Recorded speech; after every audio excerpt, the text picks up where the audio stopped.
పరమాత్మ. చదవండి ఈ శ్లోకం 31. అందరికీ జై శ్రీరామ్ అండి. భవానీ గారు జై శ్రీరామ్. పరబ్రహ్మణుని చదువుతున్నానండి. స్వధర్మమపి చావేక్ష నవికంపితుమర్హసి ధర్మ్యాది యుద్ధాశ్రేయోన్యత్ క్షత్రియ న విద్యతే క్షత్రియస్య న విద్యతే. ఇక్కడ ఎక్కడ ఆపాలంటే 1, 2, 3, 4, 5, 6, 7. ఇప్పుడు స్వధర్మపి చావేక్ష దగ్గర ఒకటి ఆగుతుంది. నా వికంపితు మర్హసి ఒక చోట. ధర్మార్థి 3 అక్షరాలైనాయి. 1, 2, 3, 4 శ్రేయో దగ్గర ఆపాలి. ధర్మార్థి యుద్ధాశ్రేయో అన్యత్ క్షత్రియస్య న విద్యతే. ఎన్నండి 8 అయినాయా? 1, 2, 3, 4, 5, 6, 7, 8 ఎక్కువైనాయి. ఉండండి ఒక నిమిషం. ఇక్కడండి నా పుస్తకంలోనూ ఎలా ఉందంటే 7, 8 ఉంది. అక్కడ దాకా రాయాల్సింది. ధర్మార్థిలో ధర్మ ఎన్ని ఉన్నా కూడా ధర్మ్యా అంటాడు. ధర్మ్యాలో అది ఒక అక్షరం అవుతుంది. రియా ధర్మ్యార్థి అంటేనా ఒక 3 అక్షరాలు అయినాయి. 3 అక్షరాలు. ఇంకా మనకి 5 కావాలి. యు అనేది 4వది, ధ అనేది 5వది, శ్రే అనేది 6వది, యో అనేది యోన్యత్. తాని అక్షరంగా తీసుకోరు కాబట్టి ఇలా పలకాలి. ధర్మార్థి యుద్ధ శ్రేయోన్యత్ క్షత్రియస్య న విద్యతే. ఓకే, అలా పలకాలి. కరెక్టే చెప్పారు. నెక్స్ట్ అమ్మా ఎవరు ఉన్నారా? శ్రీలక్ష్మీదేవి. శ్రీలక్ష్మి పుస్తకం ఉందా తల్లి? తను పనిలో ఉంటుందమ్మా పొద్దున. ఓకే, ఇప్పుడు మనం 32వ చదువుతున్నాం. యదృచ్ఛయాచోపపన్నం స్వర్గద్వారమపామృతం సుఖిన క్షత్రియాః పార్థ లభంతే యుద్ధమీదృశం అంటున్నారు స్వామి. ఏమిటి యదృచ్ఛయ చోపపన్నం అంటున్నారేంటి? యదృచ్ఛయ అంటే దానంతటదే, చా కూడా, ఉపపన్నం. చోపపన్నంలో చా తీసేస్తే చాని కూడా, ఉపపన్నం అంటే వచ్చినట్టి. స్వర్గద్వార మపావృతం అంటే ద్వారం అంటే స్వర్గ అంటే స్వర్గలోకాల ద్వారము. అపావృతం అంటే తెరువబడినట్టి. సుఖినః అంటే పరమ సౌఖ్యవంతులు. క్షత్రియ పార్థ లభంతే అంటే క్షత్రియ. ఓకే, క్షత్రియులు పార్థ ఓ పృథాకుమార లభంతే పొందుతారు. ఏం పొందుతారు? యుద్ధమీదృశం యుద్ధమును ఈదృశం ఇటువంటి. ఓ పార్థ స్వర్గద్వారాలను తమ కొరకు తెరిచే అటువంటి యుద్ధ అవకాశాలను కోరకుండానే పొందే క్షత్రియులు సౌఖ్యవంతులు. ఇప్పుడు వీళ్ళు ఏం చేశారు? ధర్మం కోసం చేసినప్పుడు 2 జరుగుతున్నాయి. చాలా గొప్ప విషయాలు. ధర్మం కోసం చేస్తున్నందుకు నీకు గొప్ప విషయము. నువ్వు యుద్ధంలో చనిపోతే గనక, ధర్మం కోసం చేస్తూ చనిపోతే గనక ఇక్కడ క్షత్రియులు వాళ్ళు చనిపోయినా కూడా వాళ్ళకి స్వర్గం వస్తుంది. ఇక్కడ మనకు ఒక విషయం తెలుస్తుందండి. అక్కడ అధర్మం వైపు కొంతమంది ఉన్నారు, ధర్మం వైపు కొంతమంది ఉన్నారు. కానీ అందరికీ స్వర్గ ప్రాప్తి దొరికింది. ఎందుకండి? కారణం చెప్పండి మీరు ఒకసారి ఎవరన్నా. ఈ యుద్ధంలో ముఖ్యంగా కౌరవులకి పాండవులకి యుద్ధం జరిగితే అందరికీ స్వర్గ ప్రాప్తి దొరికిందండి. ఎందుకంటారు? ఎవరికన్నా చెప్పగలరా? రుక్మి మేడం, నేను విన్నంత వరకు ధర్మరాజుకు దొరికింది, ధర్మరాజు వెంట కుక్క కూడా వెళ్ళిందని విన్నానమ్మా నేను. లేదమ్మా, ఆయన బొందితో స్వర్గానికి వెళ్ళారు. వీళ్ళందరూ చక్కగా కూర్చొని ఎంజాయ్ చేస్తున్నారు స్వర్గంలో. బొందితోటి వెళ్ళిన వాళ్ళ? బొందితో వెళ్ళింది అడగలే నేను. మామూలుగా వీళ్ళకి కూడా స్వర్గలోకంలో బొందితో ఈయన చాలా లేట్ గా వెళ్తాడు. ముందు వీళ్ళు వస్తారు, తర్వాత 36 ఏళ్ల తర్వాత వాళ్ళు పోతారట. ఒక్కొక్కళ్ళు 36 ఏళ్లే చేశారట. తర్వాత వాళ్ళు ఏంటి, యుద్ధం అయిపోయేటప్పటికి వాళ్ళు పెద్ద వయసులో ఒక్కొక్కళ్ళకి. శ్రీకృష్ణ పరమాత్మ ఏమో యుద్ధం అయ్యాక ఎన్నేళ్లకో చెప్తారు. 30 అర్జునుడి కన్నా ముందర శ్రీకృష్ణ పరమాత్మ ఆయన దేహం త్యాగం చేస్తారు. ఇంకా ఈ ధర్మరాజు వీళ్ళందరూ కృష్ణ పరమాత్మ వెళ్లిపోయారని ఇంకా ఒక్కొక్కళ్ళు ఉండే వాళ్ళ పిల్లలకి రాజ్యాలు ఇచ్చేసేసి హిమాలయాల వైపు సాగిపోతూ ఒక్కొక్కళ్ళు పడిపోతారు కొంత కాలం టైంకి. కానీ ధర్మరాజుతో పాటు ఒక కుక్క కూడా వస్తుంది. ఇద్దరు కలిసి స్వర్గం వెళ్తారు. స్వర్గంలోకి ఆ కుక్కను రానివ్వకపోతే, కాదు నాతో పాటు వచ్చింది కాబట్టి దానికి ఆ అధికారం ఇవ్వమని ఆయన అడుగుతారు, తీసుకుంటారు. అలాగే లోపలికి వెళ్తే పాండవులు కనిపిస్తారు, కౌరవులు కనిపిస్తారు. ఎక్కడ?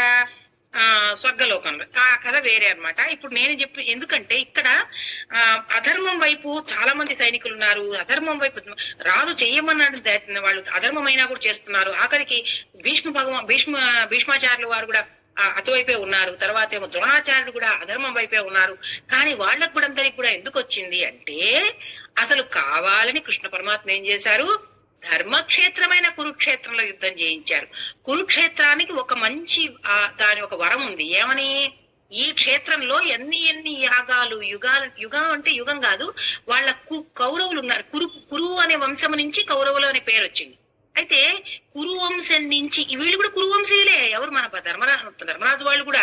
కానీ పాండవులకి బిడ్డలు కాబట్టి వీళ్ళు పాండవులు అనిపించుకున్నారు. కౌరవులకి ఆ యొక్క సంతానానికి వాళ్ళకి మాత్రమే కౌరవులని పేరు వచ్చింది. కానీ కురు వంశం ఉంది వీళ్ళందరిది. ఈ కురువంశంలో కురు అనే మహారాజు పూర్తిగా కొన్ని వంశాల ముందర ఆయన అక్కడ ఎన్ని రకాల యజ్ఞాలు యాగాలు చేయిస్తాడంటే అప్పుడు భగవంతుడు దానికి చాలా మెచ్చుకొని వచ్చి పరమాత్మ బ్రహ్మదేవుడు వచ్చి వరం కోరుకోమంటే ఇది చాలా పుణ్యక్షేత్రంగా చేయమని చెప్తాట ఆయన. ఇక్కడ ఎవరన్నా చనిపోయినా కూడా వాళ్ళకి స్వర్గప్రాప్తి వచ్చేటట్టుగా చేయమంటాట. ఆ ఉన్నందువల్ల వీళ్ళు పాపం అధర్మానికి దుర్యోధనుడికి భయపడి ఇంతమంది వస్తుంటే అయ్యో పాపం రాజు వల్ల కోసం వస్తున్నారు కదా అని వాళ్ళంతా అదే అధర్మం వైపు చనిపోయినామా, ఈ మామూలుగా కూడా యుద్ధంలో చనిపోతే వీర స్వర్గం వస్తుందని ఒక మాట ఉంది. కానీ ఇక్కడ అధర్మంలో ఉండి ఎన్నో భయంకరమైన పనులు చేసిన దుర్యోధనుడు కూడా వచ్చింది స్వర్గం. ఎందుకని అంటే ఆ పుణ్య క్షేత్రం యొక్క ఫలము, దాని యొక్క ధర్మం వల్ల. అది తర్వాత కృష్ణ పరమాత్మ ఉన్నాడు కాబట్టి, ధర్మయుద్ధం కాబట్టే వాళ్ళు అలా వాళ్ళకి అక్కడ ఉన్న కురుక్షేత్రం వల్ల వాళ్ళకు వచ్చింది అంటారనమాట. కాబట్టి ఓ పార్థ, ఇక్కడ స్వర్గదారాలు తమ కొరకు తెరిచి ఉంటారు. ఎందుకంటే ఈ క్షత్రియులు వాళ్ళు చనిపోతే, యుద్ధంలో చనిపోతే వెనక్కి వీపు చూపించిన వాడే మన నరకానికి పోతాడు. స్వర్గంలో ఏమంటారు, యుద్ధమో వీర స్వర్గము అంటారు చూడండి. అలాగా యుద్ధం చేస్తే నువ్వు చక్కగా స్వర్గానికి ఎలాగో వెళ్తావు నాయన, అవకాశం కూడా ఉంది. ఇప్పుడు నువ్వు ఎవరి గురించి చింతించకు, వీళ్ళందరూ చక్కగా సుఖాల కోసమే వెళ్తున్నారు, వేరే మంచి శరీరాలు తీసుకొని వస్తారు. ఈ అధర్మానికి పాల్పడిన వాళ్ళని నువ్వు, నీ యొక్క బాధ్యత కాబట్టి, నువ్వు క్షత్రియుల్లో పుట్టావు కాబట్టి నువ్వు ఆలోచించడానికి వీల్లేదు అర్జున అని చెప్పారు స్వామి. ఇప్పుడు 32వ శ్లోకం ఎవరన్నా చదువు.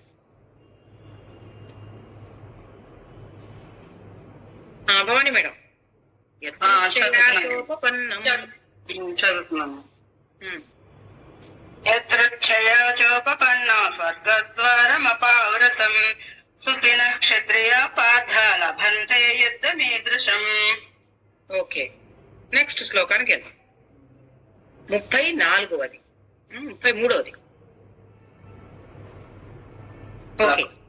అథ చేత్వమిమం ధైర్యం సంగ్రామన్న కరిష్యసి తతః స్వధర్మం కీర్తించ హిత్వా పాపమవాప్స్యసి అంటున్నారు స్వామి. ఏమిటిట? అథ చేత్వమిమం ధర్మం అంటే కనుక, ధర్మ్యం కనుక, అథ అంటే కనుక, చేత్ ఒకవేళ, త్వం చేత్వమిమం, మిమంలో మూడుగా కట్ చేస్తారు. అథ అంటే కనుక, చేత్వమిమం అంటే చేత్, త్వము ఇమం.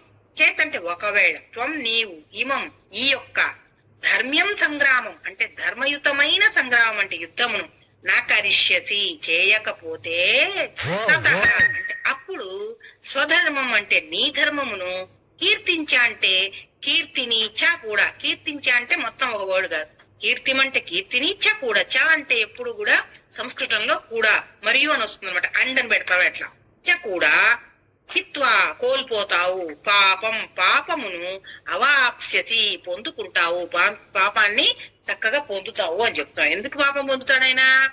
ఒకవేళ నీవు నీ యుద్ధ ధర్మమును నెరవేర్చకపోతే, ధర్మమును అలక్ష్యపరిచినందుకు, నీ ధర్మం ఏంటి? నువ్వు యుద్ధం చేయడం, ధర్మం కోసం చేయడం.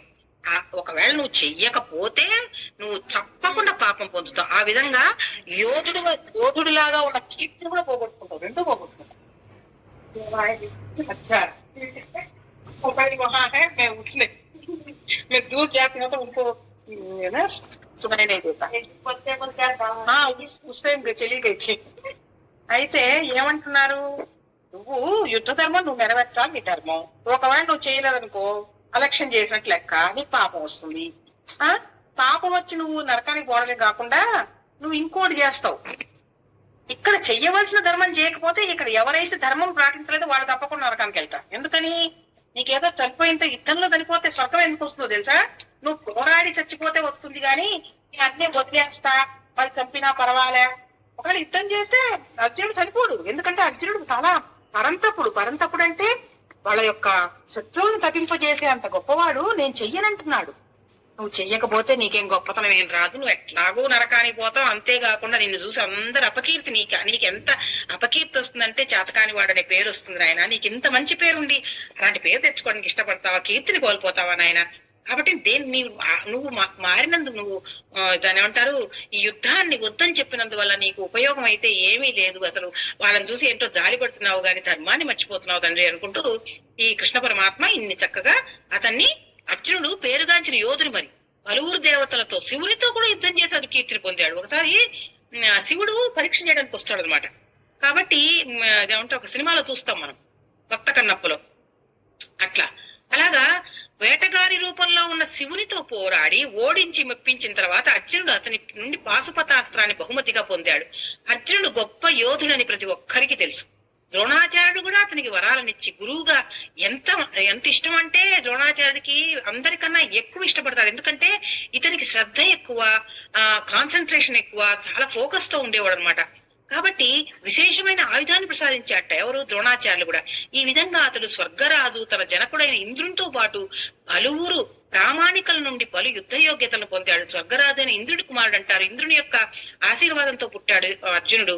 కాబట్టి అతనికి ఎన్నో పెద్ద పెద్ద వాళ్ళ నుంచి కూడా యుద్ధానికి సంబంధించిన యోగ్యత కలిగిన ఎన్నెన్నో శస్త్రాలు దొరికినాయి.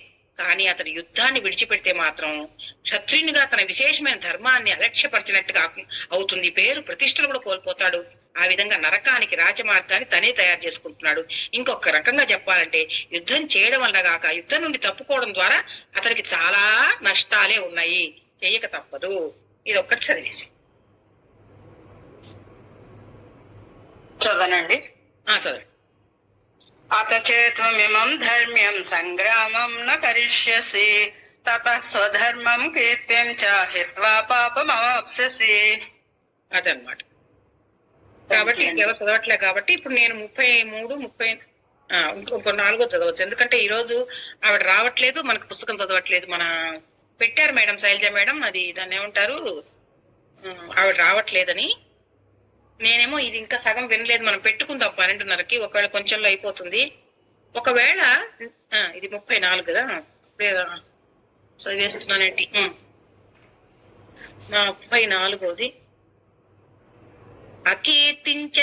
అకీర్తించాపి భూతాని కథయిష్యంతి తే వ్యయాం సంభావితస్య చ కీర్తిర్మరణాదితి రిచ్యతే. ఏమంటున్నారు స్వామి? అకీర్తించాపి భూతాని. అకీర్తి అంటే అపకీర్తిని, చ అంటే కూడా, చాపిలో చ అపి అంటారు. చ కూడా, అపి అంటే పైగా, భూతాని జనులందరూ కూడా కథయిష్యంతి చెప్పుకుంటారు కథలుగా. ఏమిటి? తే నీ యొక్క అవ్యయం ఎల్లప్పుడూ, సంభావితస్య అంటే గౌరవనీయునికి, చ కూడా అంటే నీకు కూడా, అకీర్తి అపకీర్తి, మరణము కంటే అతిరిచ్యతే ఎక్కువ అవుతుంది. జనులు నీ అపకీర్తిని ఎల్లప్పుడూ చెప్పుకుంటారు. గౌరవనీయునికి అపకీర్తి మరణం కంటే దారుణమైంది కదా నాయన. ఇప్పుడు నీకు వీళ్ళకిట పరువు ప్రతిష్టలు చాలా పేర్లుంటాయి వీళ్ళకి. ఎందుకని? అపకీర్తి రానియకుండా చేసుకోవాలని చాలా మంది. ఎవరైనా మనకు గురించి ఇష్టం ఉండదా ఏంటి? మనకి చేయకూడని పని చేసి సంఘంలో మనం ఏదైనా చేస్తే మనకి ఎంత అసహ్యంగా ఉంటుంది. మనకి ఇష్టమైన పనులు ఎందుకు చేస్తాము? మనం మంచి కోసము చేస్తాము. కొంతమంది పేరు ప్రతిష్టల కోసం కూడా చేస్తారు. అంతేగాని ఎవరికి కూడా పేరు ప్రతిష్టలు పోవాలంటే ఎవరికి ఇష్టం ఉండదు. కాబట్టి జనులు నీ అపకీర్తిని ఎల్లప్పుడూ చెప్పుకుంటారు. నువ్వు ఇట్లా చేసావు అనుకో, యుద్ధం మానేశానని చెప్పావు అంటే, యుద్ధం చెయ్యకపోతే ఏమేం కష్టాలు వస్తాయో, ఎందుకు చెయ్యకుండా ఉంటున్నాడో, అసలు చేస్తే ఏం ఆనందం ఉందో, ఆనందం అంటే తనకి ఏం లాభము ఉన్నదో, చెయ్యకపోతే ఏం నష్టం ఉందో, ఇవన్నీ చక్కగా కృష్ణ పరమాత్మ చక్కగా విడమరిచి చెప్తున్నారు. కాబట్టి ఒక గౌరవం కోసం ఆనందంగా గౌరవం రావాలనుకుండే ఒక రాజులకి, ఎవరికైనా సరే మనుషులకి, ఈ అపకీర్తి ఎప్పుడైతే వాళ్ళు ప్రజలు చెప్పుకుంటారో, ఇది మరణం కంటే నువ్వు చచ్చినా పర్వాలేదు కానీ నువ్వు బతికుండంగా ఇవన్నీ విన్నావు అనుకో, మరణం కంటే దారుణంగా ఉంటుంది నాయన. కాబట్టి అర్జునుని యుద్ధ విముఖత గురించి శ్రీకృష్ణ భగవానుడు అతని స్నేహితునిగా, తత్వబోధునిగా ఇప్పుడు తుది తీర్పు ఇస్తున్నాడు. ఓ అర్జున, యుద్ధం ఇంకా ప్రారంభం కాకముందే నువ్వు యుద్ధరంగాన్ని విడిచిపెడితే జనులు నిన్ను పిరిగివాడని అంటారు. జనులు దూషించిన యుద్ధరంగం నుండి పారిపోయావనుకో ప్రాణాన్ని రక్షించుకోవచ్చు నువ్వు అనుకోవచ్చు. దూషిస్తే దూషించారులే, కానీ యుద్ధంలో మరణించడమే నీకు మంచిదని నేను సలహా ఇస్తున్నాను. నీ వంటి గౌరవనీయునికి అపకీర్తి మరణం కంటే దారుణమైంది కనుక నువ్వు ప్రాణభీతితో పారిపోకుండా యుద్ధంలో మరణించడమే ఉత్తమం. ఒకవేళ నువ్వు యుద్ధం చేసి నీకు ఒకవేళ అలా చెయ్యలేకపోతే, అంటే యుద్ధంలో ఒకవేళ నువ్వు ఎవరి ముందన్నా నిలవలేకపోతే చచ్చిపోతే యుద్ధం చేస్తూ చచ్చిపోవడం వేరు గాని నువ్వు చెయ్యకుండా చెయ్యకుండా ఆపుతాను మాత్రం అనుకోకు. అది నా స్నేహాన్ని దుర్వినియోగపరిచావనే అపకీర్తి నుండి సంఘంలో అప్రతిష్ట నుండి నిన్ను కాపాడుతుంది అని భగవాన్. ఇప్పుడు నేను ఇవన్నీ చెప్పిన తర్వాత కూడా నువ్వు వినలేకపోతే, నేను భగవంతుడు చెప్పినా కూడా నువ్వు దుర్వినియోగం చేసుకున్నావని ఈ అపకీర్తి కూడా వస్తుంది, సంఘంలో అప్రతిష్ట వస్తుంది. కాబట్టి నిన్ను నువ్వు కాపాడుకోవాలంటే ఏం చేయాలో చూడు. కనుక భగవంతుని తుది తీర్పు ఏంటంటే అర్జునుడు యుద్ధంలో మరణించాలే గాని, దాని నుండి మరణించినా పర్వాలేదు కానీ మరణించాలి అని కాదు, మరణించినా పర్వాలేదు కానీ దీని నుండి తప్పుకోవడం మాత్రం ధర్మం కాదు అని చెప్తున్నారు స్వామి. చదవండి. అకీర్తిం చాపి భూతాని కథయిష్యంతి తే వ్యయం సంభావితస్య చాకీర్తి మరణాదతిరిచ్యతే. అదే అన్నమాట. కాబట్టి ఇప్పుడు మనం ఈ 4 శ్లోకాలైన